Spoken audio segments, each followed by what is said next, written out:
All right, blue ringed octopus intro number 2.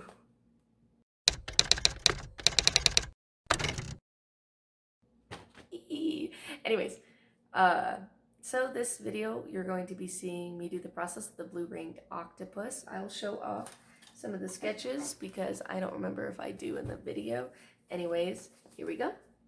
So these are the sketch pages. It is a lot smaller than my other two, just because I was in a rush for these last couple illustrations. It's not focusing, but this is just a color concept. So that's kind of the colors I was going for, and here you can see more of the sketches of the face and then the pose in the body. Blue ring octopuses are mostly found in Japan, or near Japan I should say, so her inspiration was Japanese, and I will talk more about that in the video. You will hear about it. I don't want to spoil too much, but it's a very fun process. She was definitely a challenge, and I did have to go through and do a little bit more digital editing. She's not the one I had to edit the most, but I would say she's the one I had to edit the second most, just because some of the colors were off due to my indecisiveness. Anyways, let's get into the video so you can watch me make this beauty. Alright, hello everybody. It has been a bit. The last time I posted, I believe, was in October, and these pieces were done in May of 2021. I'm not super sure on the date, sorry if I sound nasally. I'm just getting over a cold. Thankfully not COVID, but I thought it was for a bit and thought I was going to die. Turns out I just have a weak immune system. Anyways, I hope everybody's having a wonderful New Year so far, and I hope you had a wonderful New Year celebration. I did do a nice video call with my friends since I was sick. I had to stay home, but it was honestly a great time, even though it was a video call. We drank and we ended up talking through the countdown. It was a very magical night, and I'm very excited for this year. I'm talking not about the piece because the sketching is like the least interesting part, or at least this one right now. Over the break, I got engaged. I proposed to my partner and he said yes, so I'm now engaged, and I'm either going to be buying a house or getting married this year, maybe both. We'll find out together. But in 2021 I plan on focusing a lot more on the channel and trying to put out more videos. I have quite a few that are getting ready to edit. I think 3 or 4 that are currently in the editing process. And I plan on filming some fun collabs with friends and stuff, and some other art-related videos. I just need to get over my fear of filming while people are at the house. I tend to avoid filming unless I'm home alone, but the problem is sometimes people's days off don't line up, and I end up not having a whole lot of alone time. And my roommate's been home all the time recently. It makes it very difficult to film. But I'm figuring it out, and maybe I'll actually leave the house more so I'll have more interesting footage. But yeah, anyways, getting into the actual video, we're moving on to the second sketch. I had the base sketch down that was just the pose and kind of like the vibe I was going for. Now we're getting into the real sketch where I'm going in and adding details. I don't know if I say this in the beginning or the end, but this piece gave me some of the most trouble because I was the most rushed for time and had the loosest concept for it. I typically like to plan out a good bit ahead of time instead of just kind of going in blind, but we don't always get what we want. Regardless of that, I actually ended up liking the piece more than I thought I would. The color scheme is outside of my comfort zone, but I wanted to keep it close to the actual colors of the fish without just adding in too many random colors. And I use a lot of purples and blues and oranges, so I wanted to try and avoid at least purple, because I use purple I think in most of the other pieces. But yeah, so I said it before, she is Japanese. Blue ring octopuses are found exclusively in the oceans around Japan. So my idea was that she was a healer or a doctor, but a healer, sorry, I just bumped my desk, a healer because that's just what I would picture they would have down there in the fish place. I don't know why I said the fish place instead of the ocean. But she's a healer. Blue-ringed octopuses are extremely toxic and poisonous, so my thought process was she uses the poison and the toxins from other creatures and turns it into medicine, as well as just doing general doctor stuff. I gave her a very docile, friendly face, so it is somebody that you would feel comfortable going to. And I wanted to do very traditional Japanese clothing, and I made sure to Google multiple times which way the kimono top folds over so I wouldn't look stupid because I know it's very important to have it fold a specific way, not just any which way. So I wanted to be respectful and make sure I did that correctly. The tentacles were a little bit difficult. I had a lot of fun drawing the tentacles, but I realized I didn't make them all the same length, really. And I kind of just squeezed them in there. Because I'm pretty sure I put 8, but I'm not sure. 1, 2, 3, 4, 5, 6, 7. Nope, I only put 7. Maybe my justification is you can't see the 8th one. But I was just trying to get as many in to show this is indeed an octopus, so I didn't really think about size, you know? But yeah, I put the scales and bubbles around her. I figured the scales could like symbolize the different fish she's taking them from for the medicine, and she like keeps them bubbled and is ready to make any kind of medicine that you need at any time. Of course, she would get the scales and the toxins through donation, not by force, like a blood tribe. She's supposed to be very friendly, not at all sinister. I also drew a little blue-ringed octopus up in the corner on a sticky note. I thought that was fun. And then here we go with the usual, rubbing the kneaded eraser back and forth. I have actually since lost that eraser, and I need a new one if I want to do any other watercolor pieces, because it's like essential to my process. Sorry about that. Having a cold and being an asthmatic with an already terrible immune system means that even after I've gotten over the majority of the cold, I have respiratory problems for the next couple weeks. It's pretty bad. I need to go back to my doctor and ask them to get me back on my steroid medication, because I asked her to put me back on Advair so that I can get back to a normal level of physical activity without having an asthma attack. And she didn't, and I have no idea why. I think she changed my diagnosis from severe to moderate respiratory issues, which is not true. I've had severe asthma my entire life. I don't remember the exact name. I'd have to look it up. But I've had severe asthma my entire life, and I've been on Advair yellow for most of my life. And the only reason I was off of it was because I couldn't afford it and I wasn't on Medicaid. And I finally got back on Medicaid, and I asked my doctor to put me back on it. She just didn't. I'm not really sure how to ask her to put me back on it, because I don't know how to talk to doctors. I'm just used to them not believing me and not giving me what I want.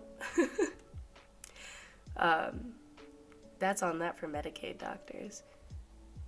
In the video right now, I'm doing the line art. Nothing supremely interesting, just the usual. I didn't do as well on the line art of this piece as I did for some of the others. I had to go back over a lot of lines to make it thicker because I just didn't use the pen thickness that was appropriate for that part. So it's not the most amazing line art, but it's really not that bad. It's better than my first attempt at the beta fish, so. Line art gives me a lot of trouble since I have a hard time holding my pen. Still, I guess, would be the best way to describe it. Yeah. I'm also realizing that I probably should have folded her left sleeve, made it look like it was resting on the tentacles instead of falling straight down, because it's supposed to look like her hands resting on her tentacles. Again, I was very rushed for this one, so there's a lot of decisions that I wouldn't have done if I had given myself more time. I really wanted to get these done in May I ended up bleeding a little bit into June. I do want to do this again this year in 2022 and add more fish into this series. I'm not sure what to do though. If you have suggestions, feel free to leave them down in the comments. I will look through and see if there's any fish that I want to draw really badly.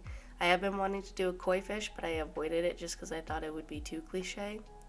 I wanted to kind of do stuff that hadn't been done yet. Maybe I'll just do my lanternfish OC.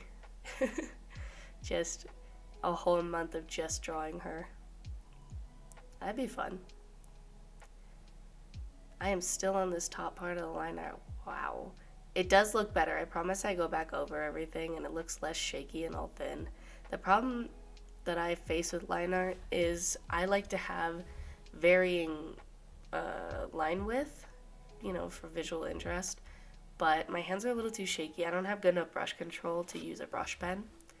It just ends up looking kind of bad. And that goes for larger felt tips as well. Larger felt tips tend to have that same shaky quality to them when I try and use them, so I like to use these Sakura smaller points, but then I have to go back over and manually add in line thickness instead of just being able to do it nicely with the brush. It's not my favorite thing in the world. My hand stability has definitely gotten better over the years. When I was young, I used to have my digital pen stabilizers up all the way to 15 on Psi or S4 or whatever it was. I used to have them up pretty high because I, for the life of me, could not make a good line without having a high pen stabilizer on. But nowadays, I have it on Eclipse Studio Paint pretty low. I still don't think it's below 5. Pretty sure I have it at 8 to 10, but it's a lot lower than it used to be. I'm getting a lot better about it. And I'm also getting better about doing confident lines in my traditional work.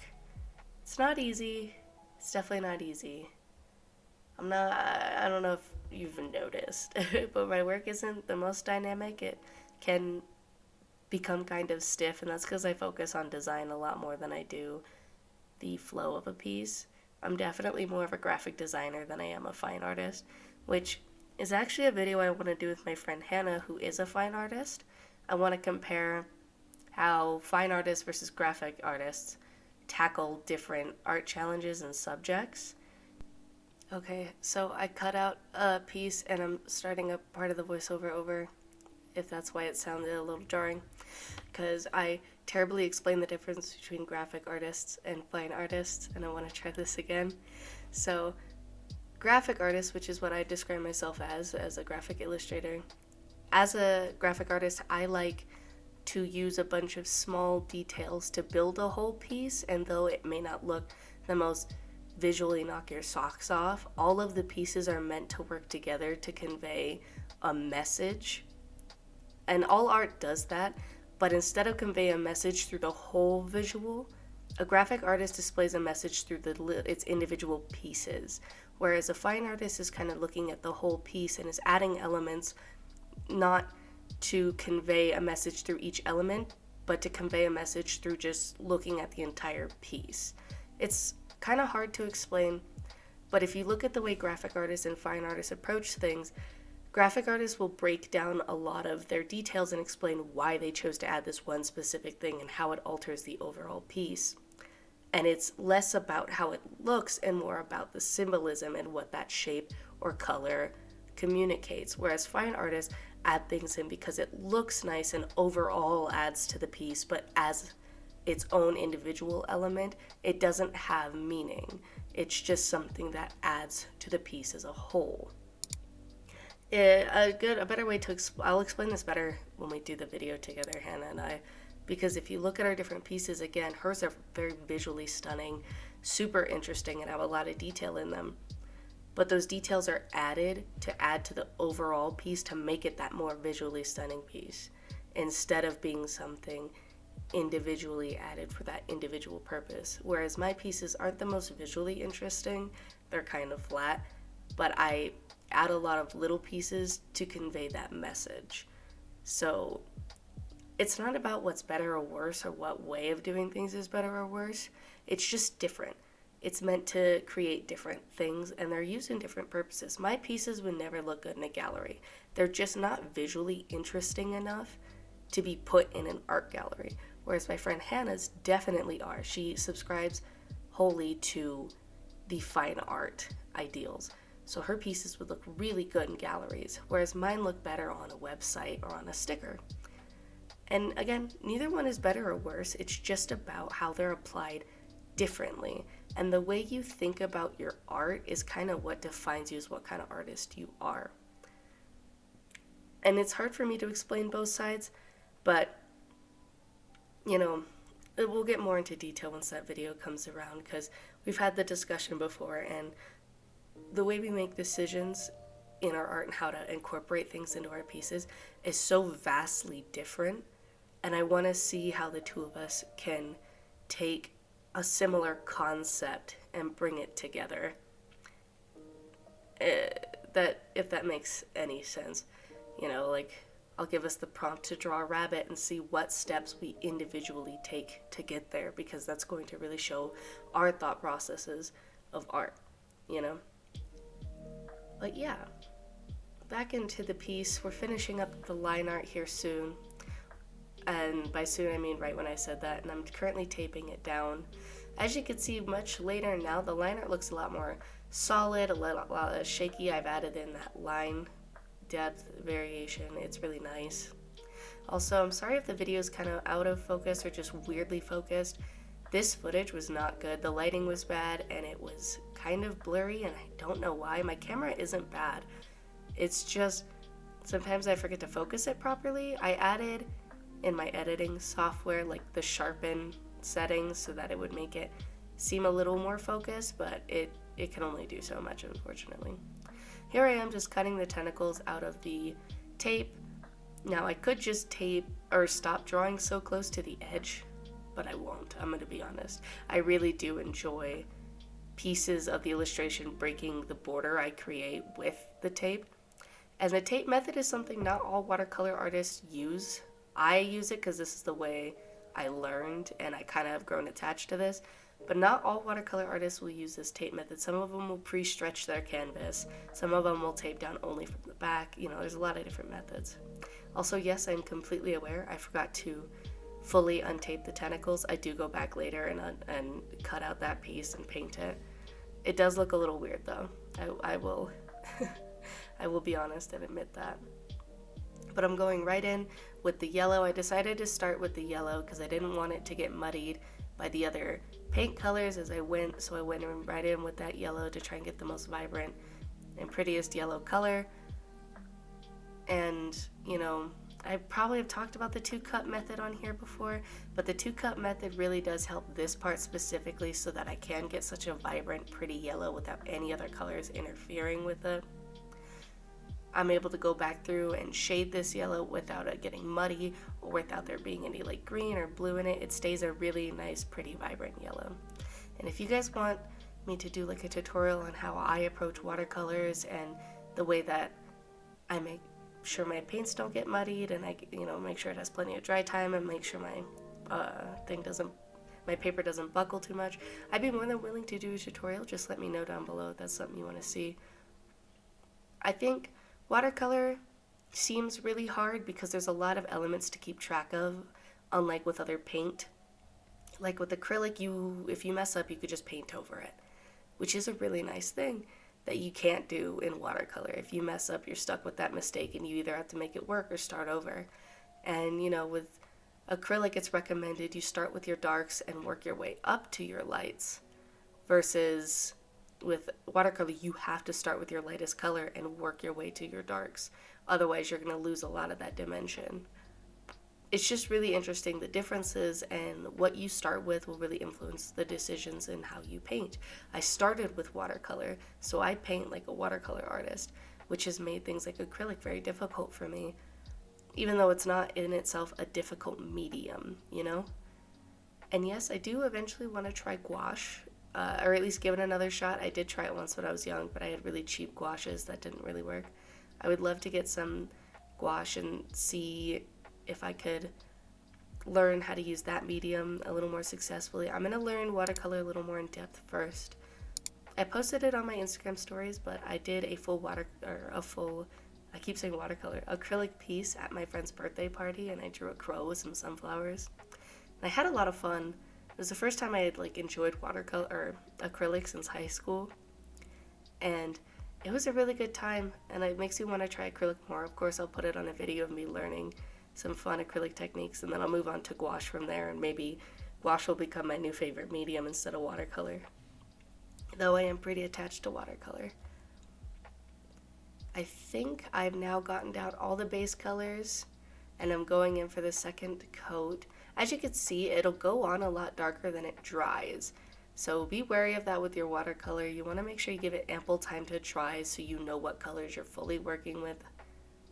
A lot of people, I think, don't understand how much time watercolor really takes to dry, and they will go in far too soon and it'll muddy their piece. I mean, sometimes I will wait overnight for my piece to dry before I finish it. Like, I'm pretty sure there's multiple days in between these these steps, you know.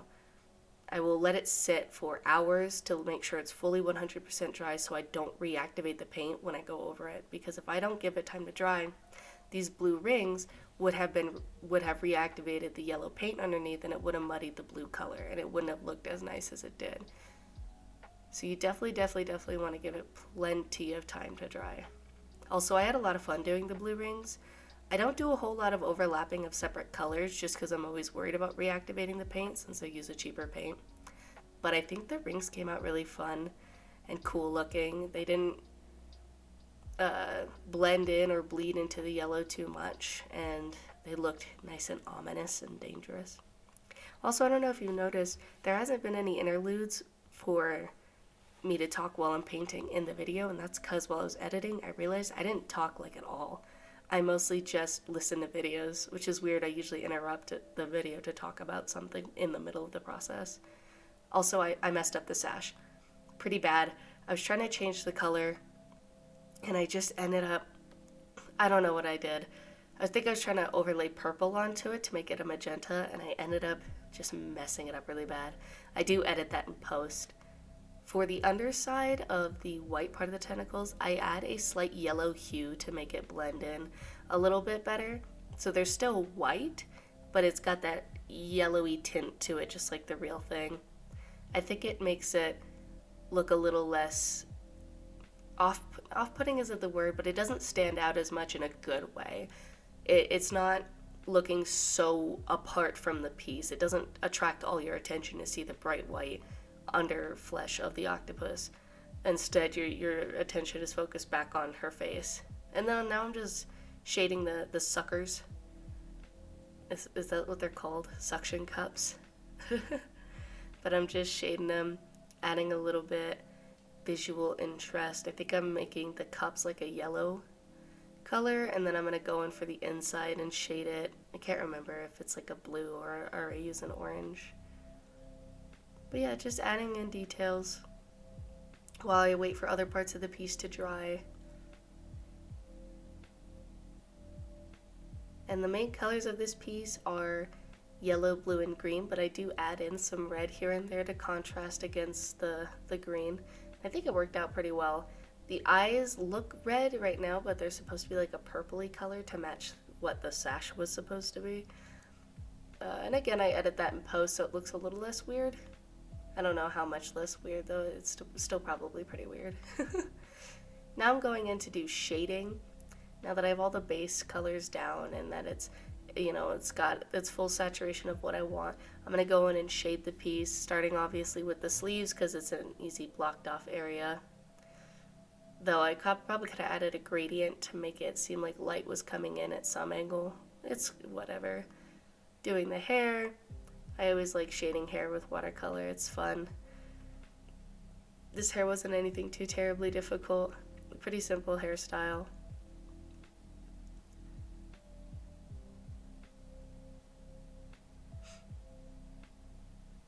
Yes. And then the face.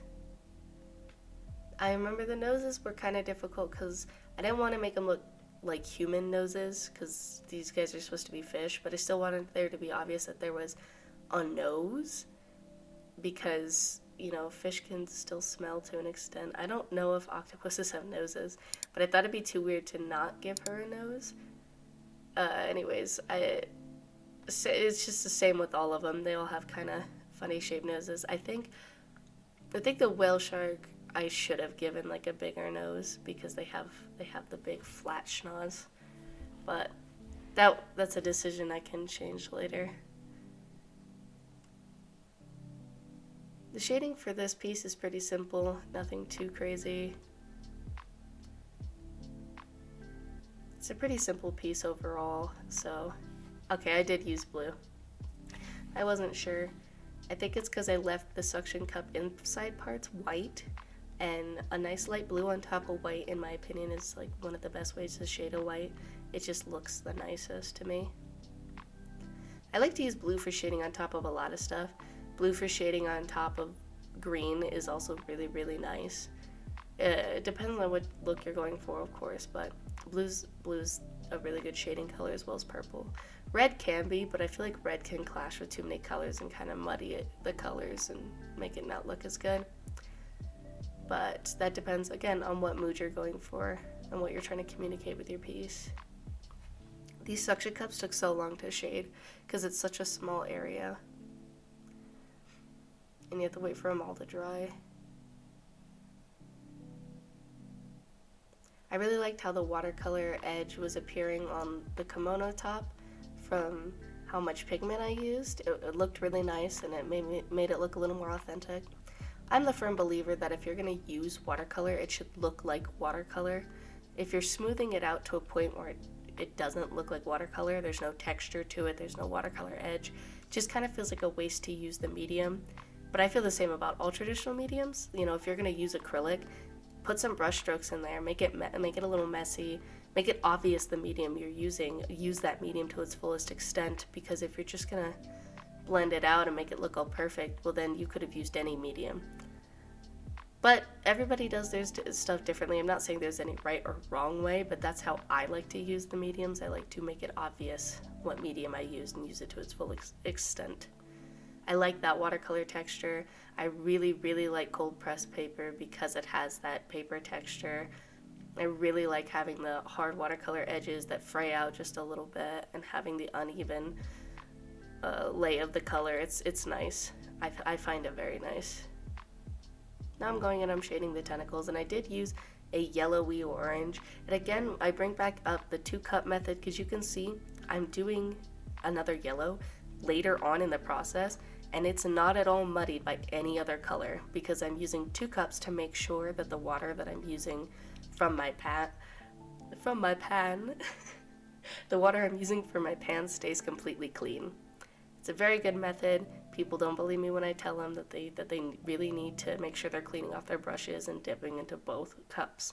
But trust me when I tell you, if you get 2 cups and you use both, one to clean off your brushes completely and the other to take the water from, your mind will be blown about the astronomical difference in your pieces.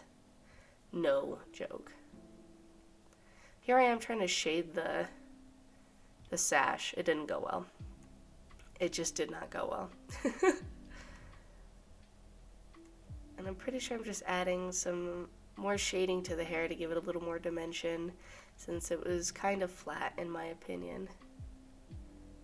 Now I'm just shading the scales. I made them all one color. That way there wouldn't be too many extra elements to the piece, and I didn't want them to draw attention away from her face. I wanted her face to be the most visually interesting. Here I use some other mediums to try and brighten up those rings to make them seem more visually appealing as well as more dangerous. So I use a highlighter to go around and create kind of a faded effect. And here I'm going to use a very light blue acrylic paint to add a little circle inside of the circles to make it seem kind of like it's glowing. And then I don't know if I used the white, but I think I used the white to highlight the circles, like certain parts of it. I really wanted the circles to look similar to the octopus itself, and the octopus has a very bright light blue circle, and then it kind of fades out into a darker blue circle with like faded edges. It's very pretty, very, very pretty. But yeah, that's what I did for here. It took me a bit because, again, acrylic paint's not necessarily my friend. Oh, and I mixed in a little white, I guess, to make it even lighter, because I really wanted the light blue to stand out. I think I did an okay job. I could have used a smaller brush, for sure, to keep the integrity of the darker circle, or I could have made the first passes of the circle a little thicker, so when I went over with this brush, it had more of the faded effect. To be fair, I don't think I was planning to do this from the beginning, so I didn't plan ahead for that. But yeah, I just go through and I paint all the circles. I tried to avoid the lines so that it wouldn't overlap the line art. I did an okay job of it. Not amazing, but not terrible. I'm pretty sure I edit it in post anyway, so it doesn't really matter too much.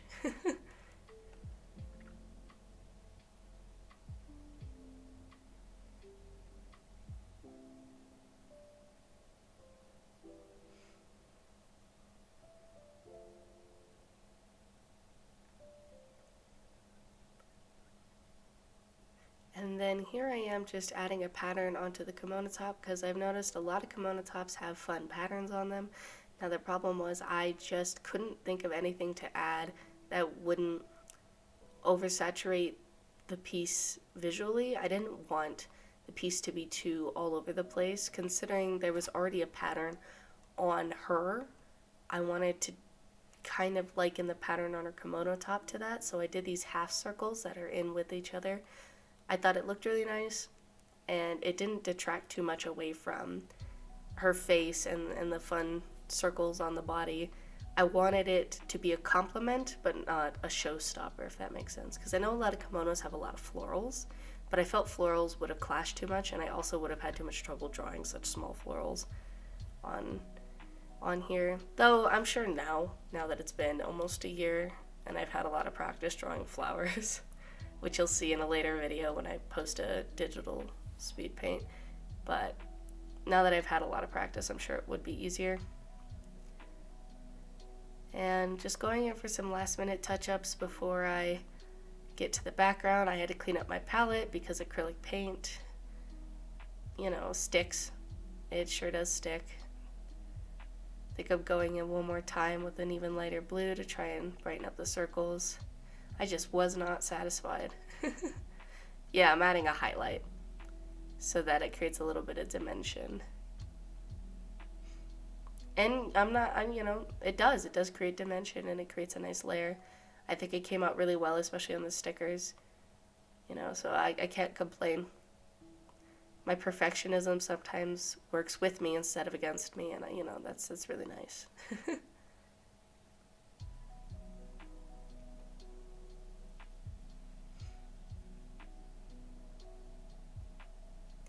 And finally, we're going in to add the background. I wanted it to be something simple, and I went with the blue-green to complement the hair and the kimono, as well as, make the yellow really pop. So it's a muted blue-green color. Also, nope, sorry, I was thinking of a different one. I was about to say, I think it's because I added a lot of kelp, but I did not. I do wish I'd done a bit more research about where these fish lived, so that when I painted the background, I could have incorporated some more of their landscape to make it look like they're in the ocean. But honestly, the backgrounds were an afterthought, which is something I do want to work on this year. I want to make backgrounds more part of the plan when I'm making pieces, traditional and digital. I want to make them more a part of the plan instead of something I figure out after the piece is already done. But again, I am more of a designer than I am an artist. That's not what I meant to say, but I thought it'd be funny. I'm more of a designer than I am somebody who thinks about the piece as a whole. I like to think about the elements and how it's going to create a design, which is, there's nothing wrong with that. I like being a designer. I just need to learn how to do backgrounds and incorporate characters into backgrounds for stuff like a comic if I ever decide to make one or something like that. I do have a comic I want to try and get done this year. It's Eclipse, the one about the sun and the moon characters I made a while ago.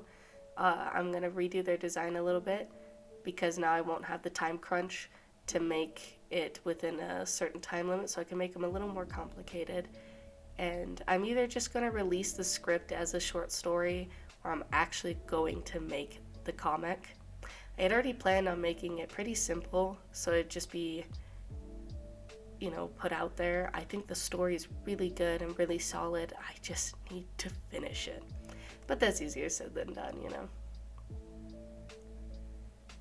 I don't remember what I was going for with the background. I think I was thinking like sea cucumbers for some reason, even though I know they don't look like this.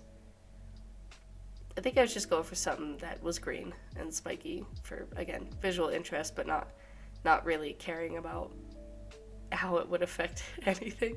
I did like the gradient I did where it was a darker blue at the bottom and it went up to like a really light green and kind of makes it look like she's towards the surface of the water, and the light shining in. If I had nicer watercolors, I would be able to do like a cast.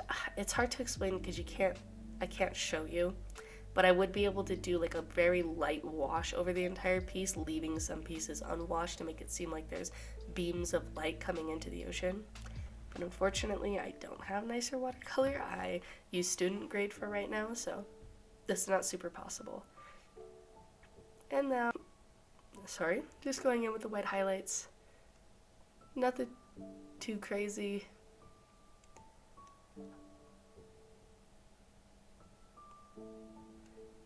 I want to get some other color highlighters so that I can add some more fun highlights into my pieces. I think a light blue would look really nice here instead of just a white. I do think the white highlights look nice, but I use white highlights sparingly in my digital pieces, and I'd kind of like to have a similar look for my traditional pieces where it's more focused on colored highlights.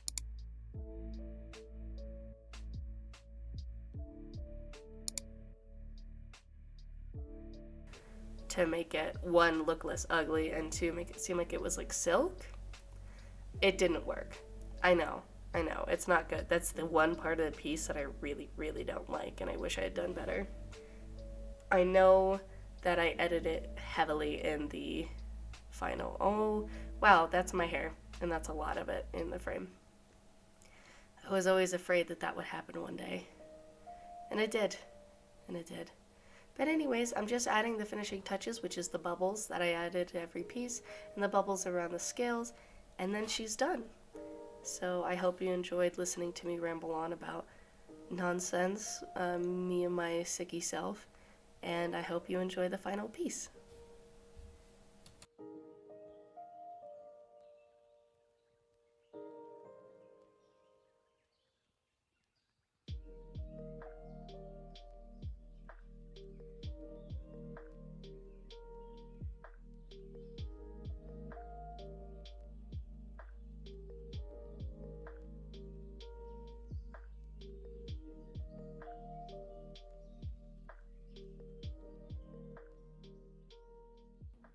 So anyways, we're arriving back at the outro. For you, it's been probably about 30 minutes. For me, it's been seconds. And here is the finished piece. Ain't she a beaut? I'm sorry. I'm so sorry. Yes. This was one of my, I think, the most challenging piece. I was the most rushed for time. And I ended up liking it a lot more than I thought I would. And I'm sure I talk more about it, the color choices and the pose choice. But honestly, I'm surprised how much I enjoyed this one. Just like all the others, she's available as a print and a sticker up on my Etsy, link in the description. I'm still debating whether or not I want to sell the originals of these. I know I want to keep the whale shark if I do decide to sell them, but the other three, I don't know. I might put them up, I might not. If you want to see me put them up, let me know in the comment section down below. Make sure you leave a like and subscribe if you enjoyed the content. All my social media will also be linked in the description, as well as any supplies that I use. I post here once a week. On my Instagram, I post once a week. On my TikTok, I post once a day. And on Twitter, I post when I remember it exists. Anyways, thank you so much for watching. I hope you're having a wonderful day/night, whatever it is, wherever you are. And hopefully I'll see you next time. Bye bye.